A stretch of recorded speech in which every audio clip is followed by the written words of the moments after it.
العزيز العليم كتب ويكتب أبد الآبدين ودهر الداهرين رضي الله عني وعنكم وعن جميع المسلمين. ثم قال رضي الله عنه Rasulullah sallallahu alaihi wasallam, beliau bersabda, man zahada fid dunya adkhalallahu al-hikmata fi qalbihi fantalaqa biha lisanah wa arrafahu da'ad dunya wa dawaaha wa akhrajahu minha saliman ila darissalam. Yang artinya barang siapa benci akan dunia, niscaya memasukkan oleh Allah Subhanahu wa taala akan hikmah, yakni ilmu hakikat di dalam hatinya. Maksud benci dengan dunia artinya bukan membuang atau meninggalkan dunia. Jangan salah paham arti benci dunia harus meninggalkan dunia. Tidak, bukan itu. Arti dunia indah tasawuf artinya sesuatu yang melupakan kita dan melalaikan kita kepada Allah. Nah, itu dunia. Arti dunia itu sesuatu yang melupakan dan melalaikan kita kepada Allah dan melalaikan kita kepada kebaikan. Nah, itulah dunia. Karena di dalam Quran disebutkan, tidaklah yang namanya dunia itu melainkan dunia itu hanyalah kesenangan yang menipu. Jadi kesenangan yang menipu itulah yang disebut dengan dunia. Nah, andai kata kita diberikan kekayaan oleh Allah, lalu kekayaan kita misalnya kita pakai untuk sesuatu yang bermanfaat, maka kekayaan itu laisat minat dunia. Nah, bukan termasuk dari dunia. Rezeki banyak dijulungi oleh Allah, disedekahkan duit tadi, dihadiahkan sagan kuitannya, sagan kuliahnya, yang bahkan itu untuk kesehatan agama, makannya ke masjid, diandaknya ke majelis ta'lim, diandak sekolah-sekolahan maka itu laisat dunia. Bukan termasuk dari dunia. Abdurrahman bin Auf, sahabat Nabi yang sugih sahabat Nabi, tetapi duit kesugihannya itu dipakai untuk kemaslahatan perang dua Nabi. Nah, itu kesugihan yang kada dicela, dunia yang kada dicela. Nah, Sayyidah Khadijah dengan kekayaannya, bahkan dengan kekayaannya menjadikan fitnah gasan Nabi Muhammad. Orang banyak menyambat Nabi Muhammad, Nabi Muhammad mengawini Sayyidah Khadijah, disambat orang hendak mengambil hartanya. Sayyidah Khadijah membela Rasulullah, diundang orang-orang yang menyambati Rasulullah, dan Sayyidah Khadijah berucap, sekarang Khadijah miskin, Muhammad yang kaya. Ini adalah kekayaan yang kada tercela, dunia yang kada menipu. Nah, Utsman bin Affan mendengar Rasulullah menjaminkan surga bagi orang yang membebaskan sumur sagan orang Muslim, karena waktu itu sumur di Madinah ampun orang Yahudi, dibebaskan oleh Utsman bin Affan dengan harga yang larang, dipakai oleh Muslim secara gratis. Nah, itu harta yang kada tercela, laisat minat dunia, bukan termasuk daripada dunia. Nah, sebaliknya, bisi harta semakin berharta malah kita sombong. Harta dapat mengubah gaya bicara kita. Nah, maka harta yang tersebut adalah minat dunia, termasuk dunia yang dicela, termasuk dunia yang dibenci. Ada orang-orang dekat dua Rasulullah, tetapi dengan kedekatannya dengan Rasulullah itu sekalinya mengolahinya jauh dengan Rasulullah, dan manakala inya berzakat, zakatnya kada diterima oleh Allah. Siapa narannya? Sa'labah. Nah, jadi Sa'labah ini dulunya adalah orang-orang miskin. Saking miskinnya Sa'labah ini, baju bergantian dua bintang. Sa'labah orangnya tapi taat. Majelis Rasulullah tulak terus, ke masjid sembahyang berjamaah dua Rasulullah tolak tarus. Tetapi ketika Rasulullah tuntung salam sa'alabah bulik sa'alabah. Nah imbah bulik sa'alabah nang kaya itu rancak diitihi Rasulullah. Rasulullah pun bertanya sa'alabah, wahai sa'alabah, apa yang membuat engkau pergi setelah sholat seperti orang munafik? Orang munafik itu disifatkan Rasulullah imbah salam bulik. Lalu jar sa'alabah, ampun maaf wahai Rasulullah, uluni bisi baju salam baratnya. Apabila ulun yang memakai ulun ulun di rumah oleh ulun bahancap bulik, ulun bahyang ulun bahancap bulik pakai oleh bini ulun, hanya bini ulun kawas bayang miskin kita kada ada baju beli dua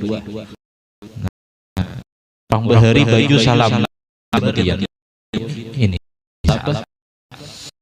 Nah, lalu sa'alabah ini ucap pada Rasulullah, wahai Rasulullah, doakan ulun sugih, doakan ulun sugih wahai Rasulullah. Ujar Rasulullah, wahai sa'alabah, ikam dengan kemiskinan ikam yang seperti ini tetapi ikam bersyukur lebih baik daripada ikam sugih tapi ikam bersyukur.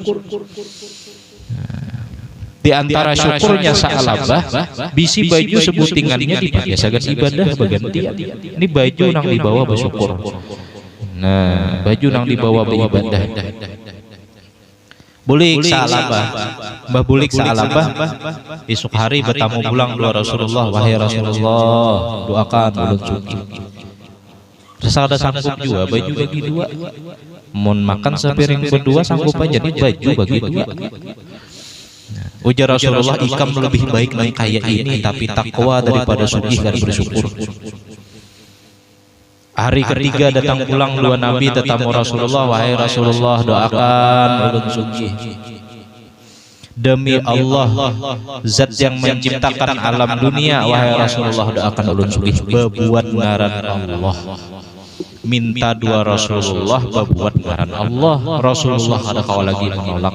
Rasulullah mengangkat tangan, didoakanlah sugih si sa'alabah, dan Rasulullah memberi sa'alabah dua ikung kambing dua laki-laki. Nah, mbahnya diberi dua ikung kambing, didoakan Nabi beberkat kambingnya. Kambing ini ibarat ulat nang beranak pinak. Munnya kambing kan biasanya beranak nih agak lawas, tapi sa'alabah kada setumat beranak. Peranakan benar kambingnya sampai si sa'alabah ini jadi sugih dan kambing ini memenuhi gunung-gunung dan kota-kota. Bilanya ada di sekitaran gang situ kambing nang lalu, orang tahu dah kambing sa'alabah. Nah, bilanya ada di gunung terlihat kambing, orang tahu kambingnya sa'alabah. Sugih ju ampih berdua. Tetapi sa'alabah imbah itu kada terlihat lagi di masjid. Belanya Rasulullah berpaling ke belakang, mana sa'alabah? Ujar orang, sa'alabah wahai Rasulullah enggak do kambing. Ujar Rasulullah, celakalah sa'alabah. Nah, disambati Nabi celaka. Lalu Rasulullah ini sembahyang masih kada juga sa'alabah. Takuni orang mana sa'alabah Rasulullah ngeduh kambing. Nah, kada inya nang maatur dunia, inya nang diatur dunia aja. Akhirnya jar Rasulullah, celakalah sa'alabah. Dua kali dah Nabi ucap. Pas di waktu datang dua Rasulullah sallallahu alaihi wasallam untuk makan zakat. Nah, lalu Rasulullah mengutus sahabat berkeliling di jalan keliling kampung memintai zakat-zakat orang-orang sugih yang ada di situ. Nah, berkeliling dua ikung, sampailah dua ikung utusan Nabi ini ke rumahnya si sa'alabah. Lalu mintai dua sa'alabah zakat. Ujar sa'alabah, bujurlah nang kaya pajak ya sa'alabah, malah disambati sa'alabah upeti atau pajak. Tersinggung nih sahabat nih, bah tersinggung. Ucaplah si sa'alabah, ujar sa'alabah, kenai aku pikir-pikir dulu, aku rundingakan dulu bini kok bujur kadang ini sagan zakat. Kalau pena upeti, nah besangka jahat sudah bulik dikaduakan dua Rasulullah, wahai Rasulullah, sa'alabah kada mau berzakat, bahkan berpikir ketikanya hendak mengeluarkan duit, ya Rasulullah calakalah sa'alabah. Lalu pada suatu hari orang-orang yang dekat rumah Sa'labah itu mendengar langsung perintah zakat yang ada di mundung Rasulullah. Nambah itu orang-orang tetangga Sa'labah ini bulik tetamu Sa'labah di pada kedua Sa'labah bujur Sa'labah ujar Rasulullah wajib zakat karena Sa'labah ini sugih. Karena di situ hanya raja tahu kebenarannya, datanglah Sa'labah menghadap Rasulullah Shallallahu Alaihi Wasallam membawakan nisab zakat. Bah sampai di hadapan Rasulullah, wahai Rasulullah, terimakan zakat ulun. Ujar Rasulullah, wahai Sa'labah, Allah menyuruh aku supaya jangan menerima zakat ikam. Nah, kiamat sudah. Allah menyuruh aku jangan menerima zakat ikam. Ya apa gunanya lagi kesugihan sudah nangkai itu. Bulik Sa'labah menangis. Wafat Rasulullah diganti masa Sidina Abu Bakar. Masa Sidina Abu Bakar Sa'labah hendak berzakat dua Sidina Abu Bakar. Wahai Abu Bakar, ini aku hendak berzakat. Ujar Sidina Abu Bakar, Rasulullah aja kada kau menerima zakat ikam makin naik aku. Menangis Sa'labah, bulik ulang Sa'labah. Meninggal Sidina Abu Bakar sampai Sidina Umar nang memimpin. Ujar Sa'labah, wahai Sidina Umar, terima zakat. Ujar Sidina Rasulullah, Abu Bakar aku menerima zakat ikam kayak Pak aku hendak menerima zakat ikam. Sampai di masa Sayyidina Utsman pun berucap nang kayak itu juga. Akhirnya meninggal Sa'labah dalam masa Sayyidina Utsman dalam keadaan zakatnya tertolak. Oleh karena apa? Tertipu dunia. Nah, jadi harta yang ada dipakai untuk kemaslahatan, maka itulah yang disebut dengan dunia. Benci dengan dunia bukan membuang dunia, bukan meninggalkan dunia, kada. Nah, arti benci dengan dunia, kita ini kuasa untuk mengendalikannya. Manakala waktu sampai lapas dulu dunia tuh, sembahyang dulu kayak itu. Nah, itu termasuk benci lawan dunia. Nah, Sa'labah itu dapat harta yang menipuinya. Jadi kehendaknya kita nih hidup jangan diatur dunia, kitalah yang mengatur dunia. Nah, mengatur dunia. Mudahan Allah beri taufik bertaan kita. Karena jangan ibaratnya orang biasa, orang nang alim ngalihi juga malakan angka itu kada taufik dan hidayah dari Allah Subhanahu wa taala. Jabatan, diberi jabatan, tapi jabatan yang molahinya makin tinggi jabatannya, makin jauhnya dua Allah. Bahkan semakin tinggi jabatannya, semakinnya kada kau melaksanakan amanahnya, maka ini termasuk daripada dunia. Ada waktu Isra Mi'raj, Nabi itu melihat orang nang waktu Nabi dari perjalanan Bethlehem ke Baitul Maqdis. Nabi itu ada dilihatkan gambaran orang nang mengangkat bawaan tapinya kada kawa. Mengangkat beban ini nah tapinya kada kawa. Tapi anehnya orang ini sudah kada kawa mengangkat, diambilnya pulang ke higa kemana mengambil, ditambahnya pulang tumpukannya diangkatnya. Makin kada kawa. Nang awal aja kada kawa, apalagi nang kedua. Sampai berapa kali sampai numpuk nang kayak gunung diangkatnya kada kawa. Lalu ujar Rasulullah, wahai Jibril, siapakah ia? Ujar Jibril, wahai Muhammad, itu adalah orang nang sebenarnya kada kau mengemban amanah, tetapi inya minta tambahkan amanah. Nah, jadi mun kita nih hendak dibebankan oleh orang amanah, tata hati kita dulu. Kesanggupan kita nih sanggup kada, mun kada sanggup baik kada usah. Nah, kada sanggup baik kada usah. Mun rasa sanggup aja bagus jalankan. Karena orang yang pertama masuk surga itu al-imamul adil, imam yang adil. Nah, jadi orang yang diandaki jabatan lalu jadi pemimpin selama inya adil, taduh lu masuk surga. Nyaman pulang, hendak masuk surga nyaman, masuk neraka nyaman juga kan. Keduanya nyaman. Nah, jabatan. Ada orang yang dijulungi jabatannya kawa menjalankan dengan amanahnya, dijalankannya kekuasaannya dengan semestinya, bahkan dengan jabatan itunya semakin dekat dengan Allah, maka jabatan itu laisat minat dunia, bukan termasuk daripada dunia. Nah, jadi akan dunia silahkan cari jabatan, tapi jangan dengan jabatan. Kita ini bertujuan sama. Nah, apa tujuannya? Sama mencari ridha Allah, sama-sama takwa kepada Allah. Cuma posisinya lain-lain, ada yang di muka, ada yang di tengah, ada yang di belakang. Nah, bini misalnya, bisi bini, makanya mulai bujangan tuh berdoa, ya Allah berikanlah ulun pasangan yang menolongi ulun di dalam taat beribadah kepada pian. Maka itu mulai bujangan berucap, jangan pasangan yang bahenol, pasangan yang kayak gitar Spanyol, ingin situ aja, bilanya ingin situ ya, permintaan ingin bunga saja, dunia tuh baharu, dunia tuh bisa berubah, wayah anu bunga, wayah tuha bisa ninggalkan.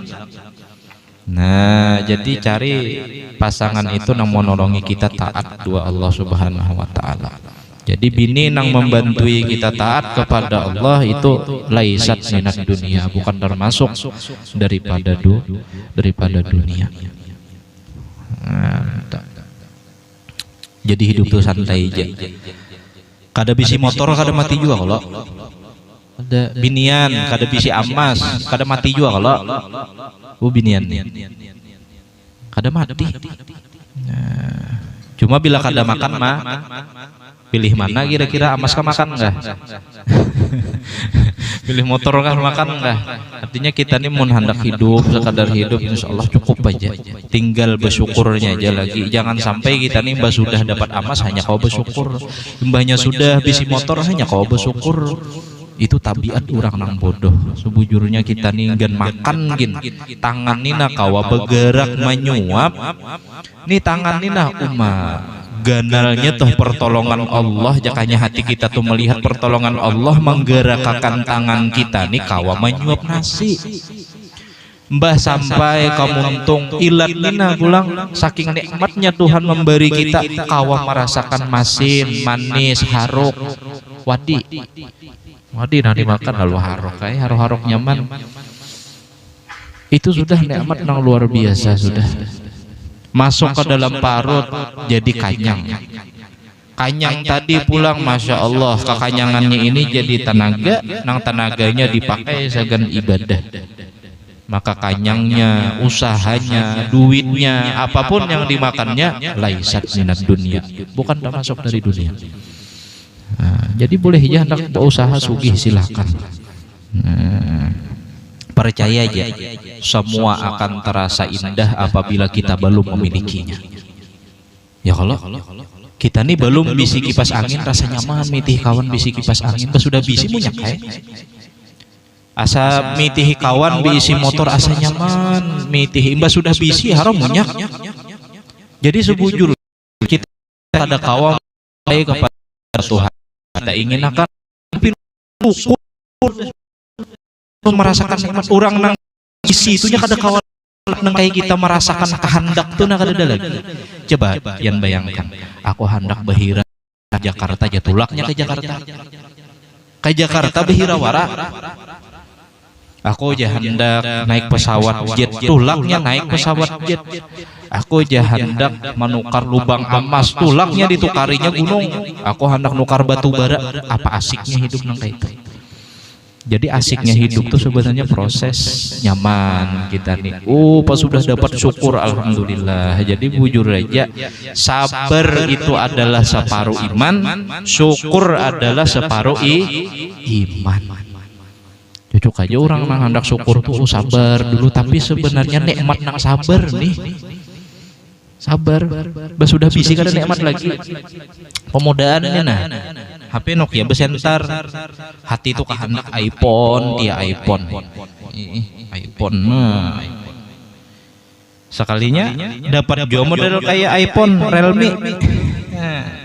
Model-model juga mirip, syukurnya luar biasa. Nah, itu mujahadah daripada kesabarannya itu. Nah, jadi sempurna iman, sabar tak amalakan, syukur juga tak amalakan. Separuh iman, separuh iman. Nah, jadi percaya aja, dunia ini hanyalah kesenangan yang menipu. Satu, Mbah itu pulang percaya aja, semua akan nampak indah bila kita baru beisi. Bila sudah beisi, munyak.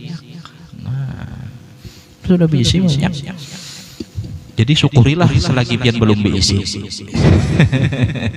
Syukuri, karena belum ada rasa munyak tuh, belum ada lagi. Rasa munyak tuh belum ada. Kalau orang hidup ini rasa, kalau dicari, orang makan hendak nang apa? Hendak kenyang, rasa kalau toh. Orang berdengar musik hendak apa? Hendak rame. Orang menonton film hendak apa? Nikmat nang ada di mata. Orang hendak kawin hendak apa? Hendak nyaman, rasa. Cobaan pang dirasakan di hati kita nih, nah manakala kita menikmati kesabaran waktu hajat kita tuh, nah kada tunai. Baik itu ditunayakan Tuhan, nah syukurnya luar biasa. Nah, syukurnya tuh luar biasa. Rasa nang itu nang alih dicari. Perjuangannya tuh nah tapaloh ketiak leer. Berjuang sampai tapaloh ketiak leer. Kehendakan boroko sampurna. Jakahnya gudang jati aja tukar jadi jajua, cuma hendak sampurna. Lalu begawi baangkatan jingkar tapaloh ketiak leir. Kawan ukar sampurna mah maisap sama nyamannya. Nikmat ulihan bakas tapaloh ketiak leir tadi warah. Coba bayangkan sudah bisi duit nang banyak, apa hendak tukar, apa nikmatnya. Nah, jadi sebujurnya posisi kita ini nikmat seberataan, nikmat aja berataan, nyaman aja. Nah, itu makna dunia tadi. Nah, maka orang yang sudah benci dengan dunia itu menuturkan oleh Allah Ta'ala dengan dia akan lidahnya. Artinya Allah menjagakan lidahnya daripada pemandiran yang sia-sia, dan memberitahu Allah akan dia penyakit dunia dan kejahatan dunia. Oh, jadinya dunia ini menipu bangsa kalinya. Mbak sudah dapat mengapa dak lagi dilihat, belum bisi rasa indah, rasa nyaman. Mbak sudah dapat rasa munyak. Itulah dunia. Nah, memberitahu ya Allah akan dan mengeluh Allah akan pada dunia, padahal ia sejahat kepada negara, padahal ianya dimasukkan ke dalam surga Allah Subhanahu wa Ta'ala. Nah, ini arti zuhud. Makna zuhud itu yaitu seperti yang dikata oleh Imam Ghazali rahimahullahu ta'ala di dalam kitab Arba'in fi Usuluddin, gurun nafsi anya an wa amma alaiha. Nah, arti zuhud itu artinya benci hati daripada dunia. Nah, jadi dunia, hati ini benci pada dunia dan berpaling daripadanya. Hati berpaling daripada dunia. Berpalingnya karena apa? Karena berbuat taat serta kuasa ia atasnya. Menguasai kita akan dunia, bukan dikuasai dunia. Yakni serta ada kepadanya dunia itu, tetapi sunyi hatinya daripada gemar kepada dunia, lagi meninggalkan ia akan dia. Nah, faidah tiada menghilangkan akan zuhud itu, sebab ia mengambil daripada dunia sekira-kira hajatnya, yang tiada dapat tiada daripadanya. Kita ini kada kawa kada makan, patut aja becari makan. Kada kawa kada bebaju, jadi patut aja becari baju. Kada kawa bersedekah atau berzakat mun kada sugih, kada kawa berhaji mun kada sugih. Jadi patut aja juga mencari kesugihan. Ada beberapa orang nanginya hidup miskin, tetapi anehnya miskin-miskinnya itu kawa berhaji. Coba bayangkan, padahal gawirnya buhuma aja. Tapi lantaran buhuman tadi kawa bahaji, alahan aja orang-orang nang usaha nang bos-bos macam-macam alih anak bahaji. Nah, biasanya orang-orang nanang kai itu tertanamakan niat bang, betanam benih najanya betanam benih. Sekali menyucuk benih berniat di hati, hendak naik haji, hendak naik haji, hendak naik haji. Ada nih sugih betanam benih juga kada naik haji, niatan lain. Bila betanam sebilah hendak babini, hendak babini, hendak babini. Iya nah harus babini aja. Jadi kebaikan itu maksudnya tuh perlu diniatakan. Nah, mudahan bahaji berata. Nah, mudahan kau bahaji kita. Nah, jadi di hadapannya insya Allah malam Selasa malam Rabu lah itu nisfu Sya'ban. Nah, jadi nisfu Sya'ban kita disuruh beribadah di malamnya. Dengan apa? Dianjurkan kita seberataan membaca Yasin 3 kali. Pertama dengan niat panjang umur dan minta ampun atas segala dosa. Yang kedua dengan niat minta baca Yasin yang kedua toh itu dengan niat supaya dihindarkan daripada segala kebinasaan bala musibah.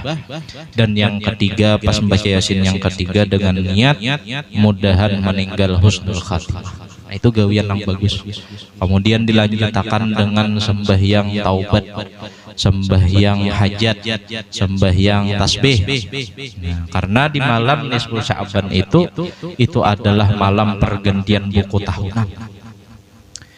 Jadi ada kalau orang nang gawiannya maksiat tapi di akhir umurnya husnul khatimah karena gawiannya bagus, kada dipandang lagi gawiannya nang terdahulu.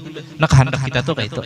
Gawian kita nih setahunan, kita mengakui gawian kita nih banyak dosa. Kita mengakui aja banyak dosa. Cuma langkah baiknya kita ketika kita menutup buku tahunan kita tuh nah cukup dengan ibadah. Nah, supaya husnul khatimah. Nah, itu nongkah itu. Dan dianjurkan juga kita membaca tasbih Nabi Yunus, la ilaha illa anta subhanaka inni kuntu minaz zalimin. Nah, mun urang ilmu dedengaran da inni kuntul minaz zalimin salah. Inni kuntu minaz zalimin 2375 kali. Nah, jadi Nabi Yunus kenapa jadi disuruh kayak itu ya? Karena ujar ulama, orang yang mengamalkan di malam nisfu Sya'ban tasbih Nabi Yunus 2375 kali itu setahunan kenanya inya dilindungi Tuhan daripada mara bahaya, dan apabila inya bisi masalahnya itu cepat jalan keluarnya.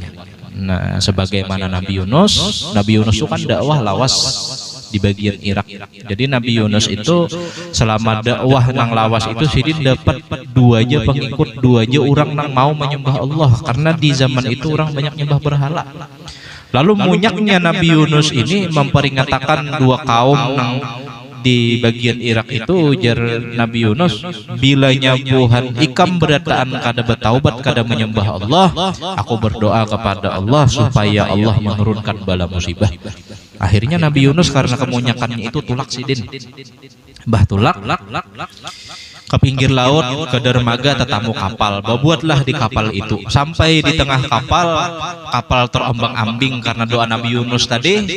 Nang bala tadi diturunkan di Ninawa, di bagian Irak itu, dan anginnya itu sampai ke laut di mana Nabi Yunus ini berbuat di kapal. Akhirnya terombang-ambing di situ. Dan menurut keyakinan orang di situ, apabila sudah terombang-ambing nang kaya ini, turunakan barang ini sudah habis turun, cuma masih terombang-ambing. Ujar keyakinan orang di situ, berarti ada orang yang berdosa di kapal ini. Nah, diundilah berataan ngaran orang di situ kayak kuncang arisan gitu. Nah, diundi keluar ngaran Nabi Yunus. Kada percaya orang tahu Nabi Yunus ini orang baik. Bujur aja orang kada mengimani dengan Nabi Yunus, tapi orang tahu kelakuan Nabi Yunus ini kada suah sampai macam-macam. Sampai 2 kali, sampai ketiga kali yang tetap keluar ngarannya adalah ngaran Nabi Yunus. Akhirnya mau kada mau bismillah Nabi Yunus bercabur. Nabi Yunus bercabur harau kapalnya jalan. Bah mau jalan itu ngaran kadada orang nang menyelamatakan Allah suruh ikan nun ikan paus menelan Nabi Yunus alaihi salam, tapi menelannya kada mencelakakan, ditelan bulat. Entah kekuasaan Allah nang kayak apa, Nabi Yunus itu dibawa masuk ke dasar laut. Dan Nabi Yunus mendengar tasbih-tasbih binatang-binatang yang ada di laut. Wallahu a'lam tuh di luar akal kayak pacaranya inya behina, kayak pacaranya makan. 40 hari Nabi Yunus dalam perut ikan nun, Nabi Yunus membaca la ilaha illa anta subhanaka inni kuntu minaz zalimin. Nabi Yunus membaca sampai bilangan selama 40 hari itu 2375 kali. Hanya keluar Nabi Yunus pada perut ikan dikeluarkan dalam keadaan lama. Nah, artinya apa yo? Allah berfirman dua Nabi Yunus, wahai Nabi Yunus, jakahnya kada karena zikir ikam kepadaku itu, niscaya Nabi Yunus itu akan selawasan sampai hari kiamat dalam perut ikan paus. Nah, jadi zikir yang dibaca oleh Nabi Yunus ini adalah zikir yang menghindarkan kita daripada masalah, dan zikir nang maulah kita apabila bisi masalah Allah akan berikan solusi kepada kita. Nah, jadi mudahan kau mengamalkan berataan. Nah, dan diumumkan juga ini sudah malam ini malam terakhir pengajian. Nah, jadi kita kedepannya parai sampai bulan puasa, dan kena pengajian dimulai pulang itu sehari malam Jumat kedua sesudah hari raya. Nah, biasanya kayak itu. Jadi bahari raya malam Jumat parai dulu hanya malam Jumat nang kedua. Dan ulun kada lagi mengisi 2 kali. Rajin ulun mengisi 2 kali, hanya guru lana sekali, tapi diisinya sekali seorang aja. Nah, jadi berganti terus setiap minggunya, nah, supaya kitabnya jual lakas tamat. Nah, jadi mudah-mudahan kita seberatan istiqomah di dalam kebaikan, dan mudah-mudahan dosa-dosa kita seberataan, dosa umat bapak kita, dosa nenek kai kita berataan, dosa muslimin dan muslimat dihapuskan oleh Allah Subhanahu wa taala, diampunkan oleh Allah Subhanahu wa taala, dan mudah-mudahan dipanjangkan umur kita seberataan, disehatkan badan kita, dikabulkan hajat kita, baik hajat dunia dengan segala kemudahan dan hajat akhirat dengan segala ampunan, dan mudah-mudahan kita seberataan husnul khatimah masuk surga bighairi hisab. Amin amin ya rabbal alamin. Dan ulun juga mengucapkan banyak-banyak terima kasih kepada pian-pian seberataan yang sudah membantu berkecimpung di majelis ini, baik dengan sumbangannya, tenaganya, dengan pikirannya, dan juga ulun mengucapkan beribu-ribu ampun dan maaf. Ulun mewakili mama abah ulun ding sanak ulun seberataan kepada pian seberataan, minta ampun, minta halal, minta ridho dunia wal akhirat apabila selama kita bergaul seberataan ada kehilapan, ada kesalahan baik yang disengaja ataupun yang kada disengaja. Nah, mudah-mudahan kita dicatat oleh Allah sebagai orang yang bersih dari segala dosa, dan mudah-mudahan amal ibadah kita seberataan diterima oleh Allah Subhanahu wa taala. Amin ya rabbal alamin. Wallahu a'lam. Abdul zikri fa'alam annahu la ilaha illallah Sayyidina Muhammadur Rasulullah sallallahu alaihi wasallam.